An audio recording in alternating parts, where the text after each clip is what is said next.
चलो इधर ध्यान दो। सबसे पहले हमने देखा current carrying wire creates magnetic field. फिर हमने देखा कि भाई करंट कैरिंग वायर की मैग्नेटिक फील्ड कैसी होती है, उसको कंपेयर किया बाहर मैग्नेट की फील्ड से तो अलग मिली। फिर उसको हमने अलग अलग कॉम्बिनेशन में ट्राई करके बाहर मैग्नेट जैसी बनाने का ट्राई किया। वायर से उसको लूप बनाया, फिर लूप में से उसको सोलेनॉइड बनाया। सोलेनॉइड बनाने के बाद एम्पियर ने क्या आइडिया दिया कि भाई मैग्नेट की वजह से, जैसे वायर की वजह से मैग्नेट में डिफ्लेक्शन आया, अब ट्राई करो मैग्नेट से वायर में आता है कि नहीं। तो एक आयन का रॉड लिया, आयन स्टैंड एक्सपेरिमेंट, जिसमें हमने करंट की डायरेक्शन पे डिपेंड करती थी फोर्स की डायरेक्शन, और मैग्नेटिक फील्ड की डायरेक्शन पे डिपेंड करती थी फोर्स की डायरेक्शन। फिर हमने लेफ्ट हैंड थंब रूल बनाया। लेफ्ट हैंड थंब रूल क्या बोलता था, इसमें से कौन करंट, कौन फील्ड और कौन फोर्स।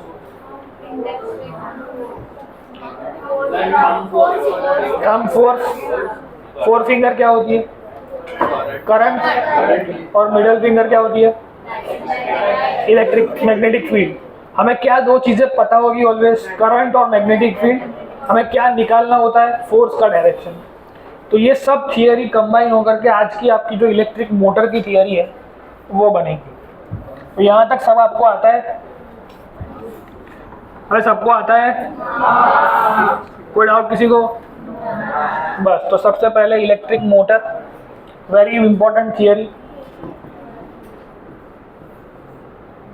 लॉजिकली बोर्ड एग्जाम में यहाँ से ये क्वेश्चन हर साल आता ही है, मोटर या जनरेटर में से कोई एक। तो 4 मार्क्स या 5 marks depending on your exam. सबसे पहले क्या होता है, दो मैग्नेट होते हैं। मैग्नेटिक फील्ड की डायरेक्शन क्या होती है, नॉर्थ टू साउथ। बीच में एक कॉइल होती है।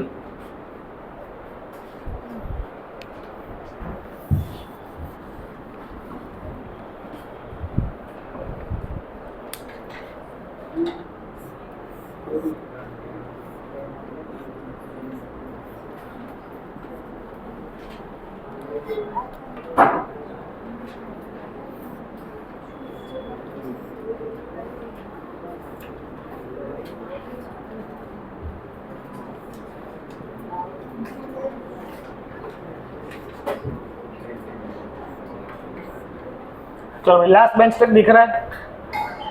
कोई डाउट किसी को? अब मैग्नेटिक फील्ड की डायरेक्शन होती है नॉर्थ से साउथ। इसमें हम करंट पास कराएंगे। करंट पास कराने से पहले यहाँ पे क्या होता है,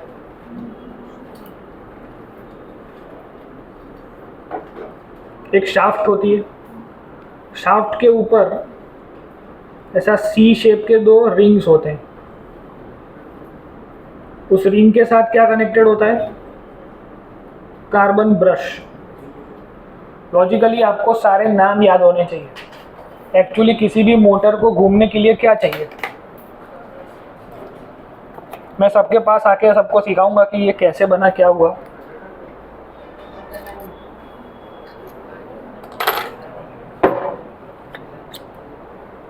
अब पर्सनली एक एक बेंच पे आके दिखाऊंगा, छोटे छोटे ग्रुप में, टेंशन मत लो। तो सबसे पहले हमें क्या क्या चाहिए, तो बुक में जो डायग्राम ओपन है उसको ओपन करो। सबसे पहले मास में उससे समझते हैं।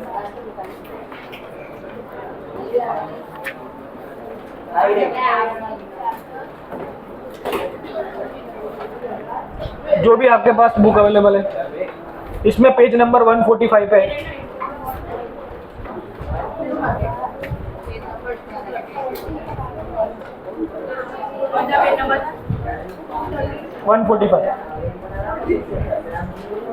अब ध्यान से देखो,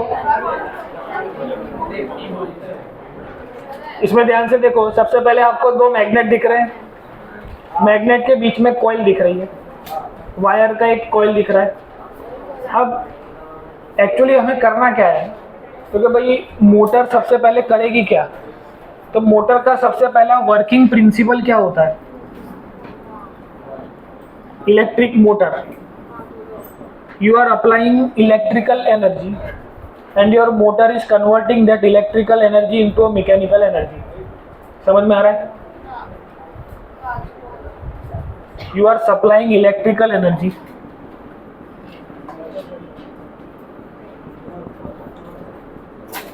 and motor is converting that electrical energy into mechanical energy. किसी के पास इलेक्ट्रिकल व्हीकल है तो उसके अंदर एक बैटरी होती है, बैटरी से सप्लाई होता है मोटर में, तो बैटरी से करंट जाएगा मोटर में और मोटर चलेगी, और मोटर की शाफ्ट के साथ टायर लगा होता है तो आपकी व्हीकल आगे चलेगा। समझ में आ रहा है? वो जो मोटर है उसका नाम है डीसी मोटर, जो डायरेक्ट करंट से चलता है उसे डीसी मोटर बोलते हैं। डायरेक्ट करंट से कौन चलता है? तो anything which is around us which is battery operated, जो भी हमारे आसपास चीज़ें हैं जो बैटरी ऑपरेटेड है, मतलब इसके अंदर बैटरी है तो ये डायरेक्ट करंट से चल रहा है। फैन के अंदर एसी करंट जा रहा है, वो बैटरी ऑपरेटेड नहीं है। समझ में आ रहा है? Alternating current and direct current, उसका बेसिक मीनिंग क्या होता है? एक सिंपल आइडिया दे देता हूँ। अल्टरनेटिंग करंट जो होता है ये डायरेक्ट करंट का डायग्राम है, करंट चेंज नहीं होता है, और अल्टरनेटिंग करंट ऐसा होता है जो चेंज होता है। मतलब कोई पास मोबाइल છે ખિસ્સામાં અત્યારે? મારો મોબાઈલ રેકોર્ડિંગમાં છે, કોઈની પાસે બોલતો આમાં એમાં कैमरा खोल। अब देखो ये लाइट आपको दिख रही है, हमको समझ में नहीं आ रहा है कि लाइट ऑन है, ऐसा समझ में आ रहा है। पर मैं आपको ऐसा बोलूं कि ये लाइट 1 सेकंड में 50 बार बंद होती है और 50 बार ऑन होती है, तो क्या आप सच मानोगे? समझा उसे?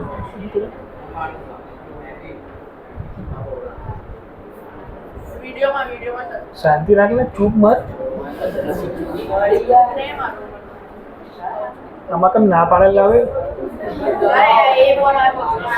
हो गया, चलो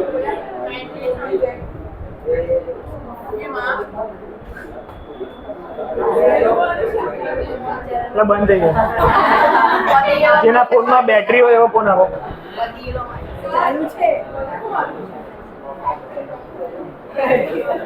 હવે બતાવ તો પહેલા એકવાર મને જોઈ લેવા તો ઇજ્જત ના જાય।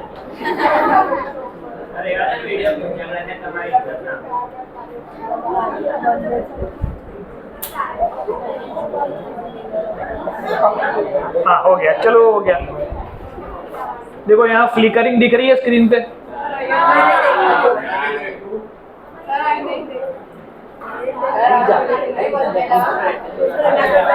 जो आ रहे एक बाजू वीडियो उतारेंगे, बता दो।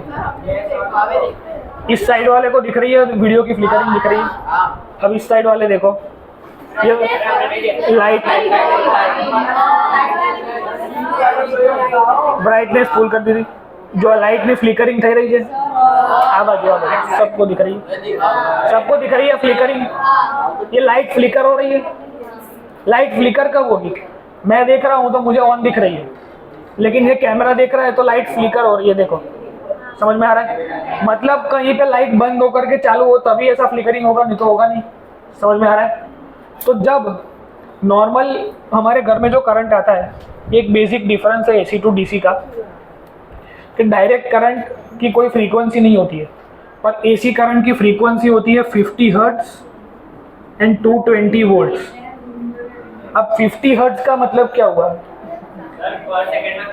कि 1 सेकंड में ऐसी 50 साइकिल आती है, इसे 1 साइकिल बोलते हैं। ये 1 साइकिल हुई, ऐसी 1 सेकंड में ऐसी 50 साइकिल आती है। इधर ध्यान दो, बातें मत करो। ये 50 साइकिल का मतलब क्या हुआ? ये लाइट ऑन हुई, ये ऑफ हुई, ये वापस ऑन हुई, ये वापस ऑफ हुई। तो अगर 50 साइकिल ऐसी आएगी तो हर एक में 2 बार ऑन 2 बार ऑफ। समझ में आ रहा है? लॉजिकली समझ में आ रहा है? तो 1 सेकंड में करंट 50 बार अपनी डायरेक्शन को चेंज करता है इन द एसी करंट। समझ में आ रहा है? लॉजिकली एसी करंट का डायग्राम बनेगा वो ऐसा बनेगा। एसी सोर्स को ऐसे डिपेंड करते हैं, ये आपका बल्ब, हमने इलेक्ट्रिसिटी चैप्टर में बल्ब बनाया, नीचे था बैटरी, तो बैटरी में से जो करंट आता है वो एक ही डायरेक्शन में चलता है, और एसी करंट में से जो करंट आता है वो यहाँ से भी जाता है और यहाँ से भी जाता है। समझ में आ रहा है? तो लॉजिकली क्या होगा? AC current is the current जो अपनी डायरेक्शन को चेंज करता है, और उसकी वजह से ये जो लाइट चल रही है वो एसी करंट पे कैसी होती है? 1 सेकंड में 50 बार ऑफ हो जाती है, 50 बार ऑन हो जाती है। समझ में आ रहा है? फ्रीक्वेंसी समझ में आ रही है उसकी? अब ये पकड़ में क्यों आया? नॉर्मल फोटोग्राफ जब हम खींचते हैं या वीडियो बनाते हैं तो वो 30 FPS पे बनता है, मतलब 30 फ्रेम्स पर सेकंड, और करंट की चेंज करंट कितने में चेंज होता है? 50 हर्ट्ज, मतलब 1 सेकंड में 50 बार। फिर जब मैंने वीडियो को स्लो मोशन में किया, स्लो मोशन मतलब 60 फ्रेम्स पर सेकंड, 120 फ्रेम्स पर सेकंड, तो 1 सेकंड में 120 फोटो खींचेगा वो इसके। समझ में आ रहा है? और ये 1 सेकंड में 100 बार बंद और 100 बार चालू होता है, तो 120 फोटो में पकड़ा जाएगा। समझ में आ रहा है? लॉजिकली समझ में आ रहा है क्या बोल रहा हूँ? नॉर्मली हमारी नॉर्मल आंखों से पकड़ में नहीं आ रहा है कि बंद हो रही है लाइट, पर जब कैमरा स्लो मोशन में करेंगे, शटर स्पीड उसकी स्लो करेंगे, 1 सेकंड में 120 फोटोग्राफ खींचेगा जब कैमरा, तो उसमें पकड़ा जाएगा कि ये लाइट फ्लिकर हो रही है। समझ में आ रहा है? नॉर्मल रिकॉर्डिंग जो होती है, वीडियो रिकॉर्डिंग, वो 30 FPS की होती है। 30 FPS मतलब 30 फ्रेम्स पर सेकंड। अभी जो मैं वीडियो रिकॉर्ड कर रहा हूँ, ये वीडियो 1 सेकंड में 30 फोटोग्राफ खींच रहा है मेरे, और उसको कंबाइन कर रहा है। जितना स्लो मोशन में करते जाएंगे उतना वो 1 सेकंड में उतना ज़्यादा फोटोग्राफ खींचेगा। नॉर्मल वीडियो बनाते हैं तो लाइट प्रॉपर रहती है, और जब नवरात्रि के वक्त हम स्लो मोशन में वीडियो बनाते हैं तो लाइट फ्लिकर होती है। समझ में आ रहा है? तो फ्लिकर क्यों हुई? बिकॉज वो इतने ज़्यादा फ्रेम्स खींच रहा है। समझ में आ रहा है? तो जो अल्टरनेटिंग हो रहा है करंट का, वो उसमें पकड़ा जाता है। समझ में आ रहा है?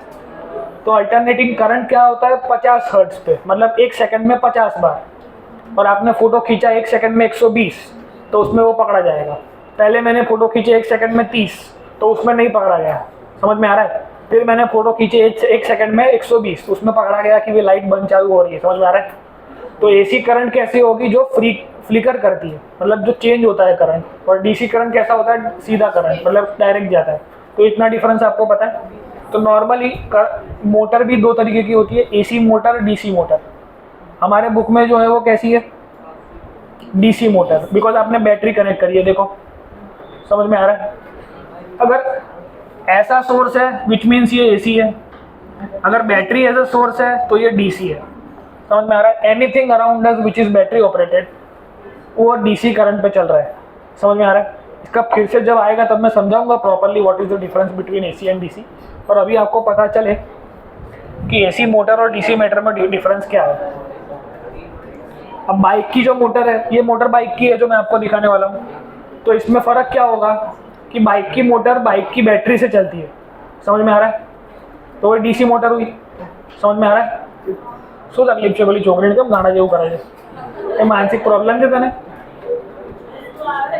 શેનું વસ્તુ આવે છે?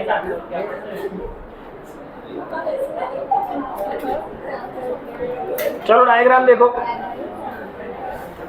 डायग्राम में आपके पास क्या है? नॉर्थ साउथ मैग्नेट, बीच में कॉइल है, फिर कॉइल के साथ क्या कनेक्टेड है? Split rings. तो ऐसी रिंग्स कनेक्टेड है, और रिंग के पीछे ऐसा स्क्वायर जैसा आपको कुछ दिख रहा है, कार्बन ब्रश, वो ब्रश है। अब इसका यूज क्या है? तो सबसे पहले कि what are the parts of the electrical motor.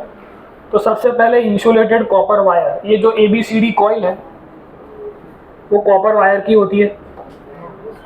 सबसे पहले ध्यान से उसका वर्चुअल सब चीज़ों को समझ लो, फिर प्रैक्टिकली मैं आपको दिखा रहा हूँ थोड़े छोटे छोटे ग्रुप में कि कैसे काम करता है इलेक्ट्रिकल मोटर।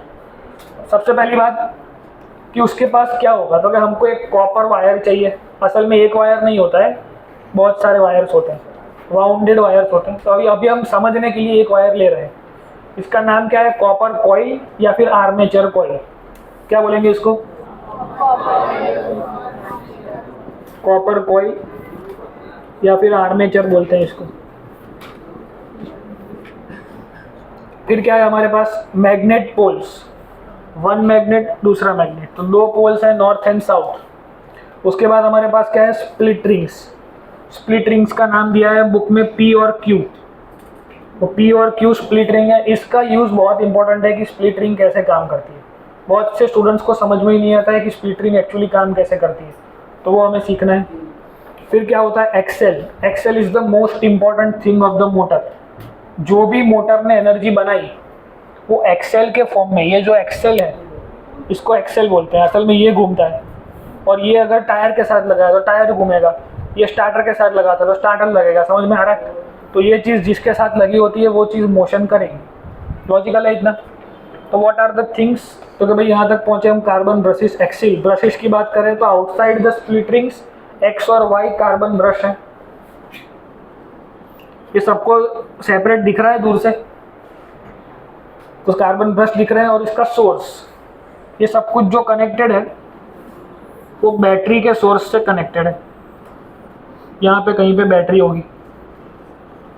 सिंपल डायग्राम बनाओ,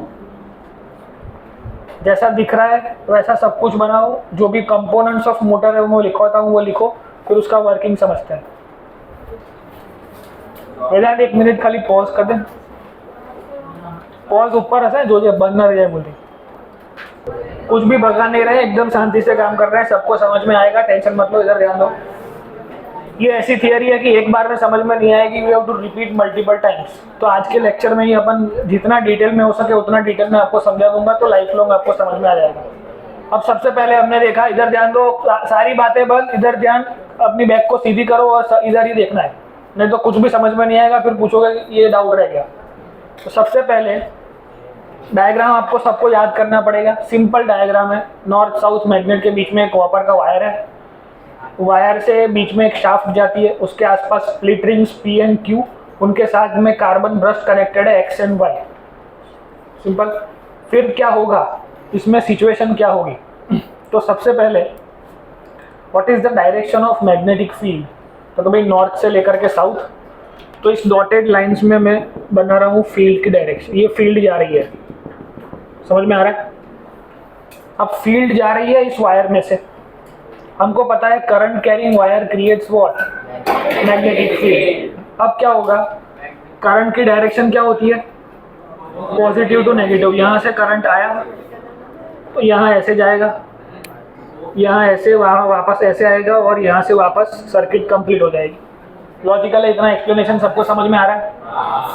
अब करंट यहाँ से आया, अब मुझे क्या क्या पता है, मुझे ये भी पता है आइंस्टाइन एक्सपेरिमेंट के अकॉर्डिंग। सबसे पहले मुझे एक सेंटेंस पता है कि वायर में से करंट गया तो मैग्नेटिक फील्ड बनी। दूसरा मुझे ये पता है आइंस्टाइन एक्सपेरिमेंट से कि मैग्नेट की वजह से आयरन रॉड का बीट उसके ऊपर कोई फोर्स लगेगा, तो फोर्स कहाँ लगेगा, that is the major aspect, वो हमें सीखना है। तो सबसे पहले सेकंड फिंगर करंट, ये फील्ड और ये फोर्स। अब सबसे पहले मुझे क्या पता है, फील्ड। फील्ड की डायरेक्शन नॉर्थ से साउथ। लॉजिकल है, सबको समझ में आ रहा है? तो नॉर्थ से साउथ गई फील्ड, लेकिन करंट तो ऐसे आ रहा है, लेकिन करंट तो ऊपर जा रहा है, तो ऐसा कर देना पड़ेगा। समझ में आ रहा है? ये हो गई फील्ड नॉर्थ से साउथ, ये हो गया करंट, और ये थंब के डायरेक्शन में फोर्स। तो फोर्स मतलब ये ए बी जो वायर है वो नीचे की तरफ जाएगा। समझ में आ रहा है? कोई डाउट किसी को? तो ए बी वायर जो है वो नीचे की तरफ अपना मोशन करेगा। कोई डाउट किसी को? अब थोड़ा एक्स्ट्रा पोर्शन में आपको समझा रहा हूँ। ये BC भी एक वायर है, करंट इसमें से भी जाता है, मैग्नेटिक फील्ड इसमें से भी पास होती है, तो क्या इस पे फोर्स नहीं लगता होगा? ऐसा कोई डाउट है किसी को? किसी को नहीं है? तो समझ लो, हमने बात करी कि AB नीचे जाएगी और ये CD ऊपर आएगी। CD ऊपर कैसे आएगी समझा रहा हूँ, पर BC के साथ भी फोर्स तो लगेगा ही, तो BC भी ऊपर नीचे कहीं पर तो जाना चाहिए। तो लॉजिकली सोचो, तो BC जो है ना वो मैग्नेटिक फील्ड की लाइन में ऐसे जा रहा है, तो उसमें से मैग्नेटिक फील्ड बहुत कम पास हो रही है। इसमें देखो 1 2 3 सारी मैग्नेटिक फील्ड इसमें से पास हुई। समझ में आ रहा है? और ये वायर इसके हॉरिजॉन्टल रखा हुआ है, मैग्नेट के हॉरिजॉन्टल, तो इसके अंदर से एक ही मांड फील्ड लाइन पास हुई, तो इसके ऊपर जो फोर्स लगा वो AB वायर के कंपैरिजन में बहुत छोटा होगा। तुम लोगों को नहीं पढ़ना है तो बाहर निकलो, कंसंट्रेशन ब्रेक मत करो क्लास का। अब इधर ध्यान दो, हम कहाँ थे? तो AB वायर पे हमने सबसे पहले फ्लेमिंग्स लेफ्ट हैंड रूल लगाया, तो AB वायर नीचे की तरफ जाता हुआ दिखा, और BC वायर में भी फोर्स लगेगा, पर उसको कंसिडर क्यों नहीं कर रहे हैं? बिकॉज AB में से बहुत सारी फील्ड जा रही है तो उसमें फोर्स ज़्यादा लगा, और BC में से एक ही फील्ड लाइन जा रही है तो उसमें फोर्स AB के कंपैरिजन में बहुत कम लगा होगा। समझ में आ रहा है? लॉजिकली कंसेप्चुअली हमको पता होना चाहिए। जब आप 12th क्लास में आओगे, 11th क्लास में आओगे, तो इसको डिटेल में पढ़ाया जाएगा कि जो फील्ड लाइंस पास होती है इसे हम फ्लक्स बोलते हैं। अभी के लिए उस वर्ड में मत पढ़ो। फील्ड लाइंस पास जितनी ज़्यादा होगी उतना फोर्स ज़्यादा होगा, तो इसमें फील्ड लाइन ज़्यादा पास हुई, इसमें कम पास हुई, दैट्स वाई BC में से फोर्स तो बनेगा पर उसमें कम फोर्स बनेगा। समझ में आ रहा है? आपको ज़्यादा कंसेप्चुअली क्लियर होगा तो आप किसी को पूछ पाओगे कि भाई ऐसा होता है। ये तुम्हारी मर्जी, कौन है पूछो। अब तो अच्छा, वायर यहाँ से आ जाएगा। अब फिर से ट्राई करो, करंट की direction C to D, field की डायरेक्शन नॉर्थ टू साउथ, तो सी डी कहाँ आएगा, बाहर की तरफ आता हुआ दिखेगा। समझ में आ रहा है, यहाँ से बाहर की तरफ निकलेगा सी डी, मतलब सी डी ऊपर जाएगा अप, ए बी जो है वो डाउन जाएगा और सी डी जो है वो अप जाएगा। लॉजिकली सबको क्लियर हुआ क्या बोल रहा हूँ मैं? तो ऐसा होने से क्या होगा, C D becomes A B, अब ये सी डी बन जाएगा, समझ में आ रहा है, हाफ राउंड कंप्लीट हो गया, ये बन जाएगा ए बी। समझ में आया क्या बोला मैंने? ऐसे घूमा मोटर, लॉजिकल ऐसा एंटी क्लॉकवाइज घूमा, तो एक साइड ऊपर आई दूसरी नीचे गई, तो ऐसा काम हो गया, पर ऐसा ही होना चाहिए अब तो। समझ में आ रहा है क्या बोल रहा हूँ?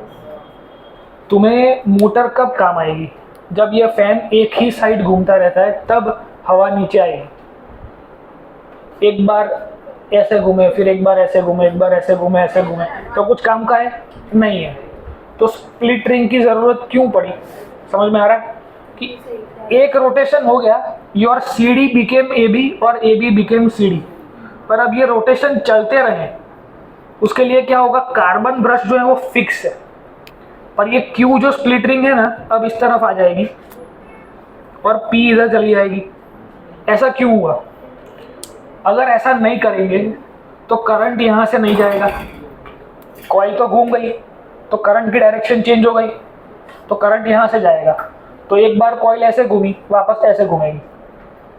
ऐसा प्रॉब्लम ना हो, जैसा मैं आपको बोल रहा था कि एक बार ऐसा राउंड मारेगा, एक बार ऐसा राउंड मारेगा, ऐसा प्रॉब्लम ना हो और एक ही डायरेक्शन में वो घूमता रहे, दैट्स वाई मैंने अटैच करी स्प्लिट रिंग्स।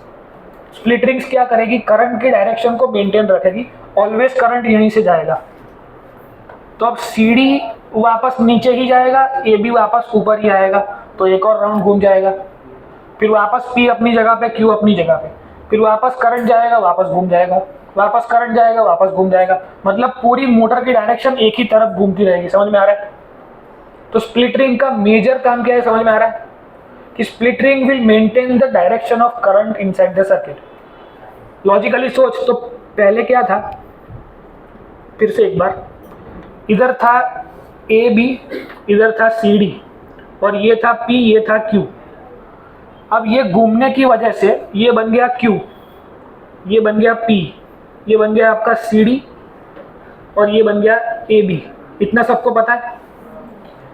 अब करंट तो पी में से जा रहा था, तो करंट ऐसे जाएगा, तो करंट ऐसा चला गया, तो अब ये कॉइल ऐसे जगह ऐसे चली जाएगी, तो ऐसा प्रॉब्लम ना हो, दैट्स वाई स्प्लिट रिंग ने अपना काम इजी कर दिया कि हर बार करंट यहीं से जाएगा, ये ए बी साइड हो, सी डी साइड हो, फिर भी ऑलवेज इस तरफ की साइड पे फोर्स नीचे ही लगेगा और इस तरफ की साइड पे फोर्स ऊपर ही लगेगा, चाहे इसका नाम ए बी हो, इसका सी डी हो, या इसका ए बी हो, या इसका सी डी हो। समझ में आ रहा है? तो ऑलवेज ये नीचे ही जाएगी, ये ऊपर ही जाएगी। वो कौन मेंटेन करेगा? Split rings. समझ में आ रहा है? तो स्प्लिट रिंग का काम यह है कि करंट का डायरेक्शन मेंटेन रहे, ताकि मोटर एक ही बाजू घूमे। समझ में आ रहा है? अब मुझे मोटर को क्लॉकवाइज घुमाना है, तो मैं क्या करूं, करंट की पोलैरिटी को उल्टा दो, तो फोर्स उस तरफ लगेंगे। समझ में आ रहा है? लॉजिकली सब कुछ समझ में आ रहा है?